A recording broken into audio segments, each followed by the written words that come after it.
Hi everyone, welcome back to our channel. For today's video, we're gonna learn how to add location on a Facebook business page.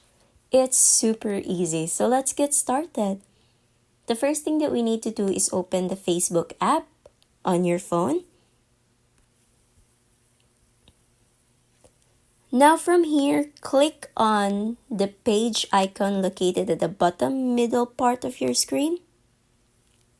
Now from here, scroll down until you find the About option.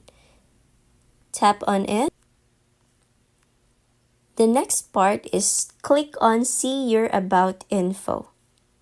Now this will give you these options. Now I already add my address, but add address will be available under the contact information.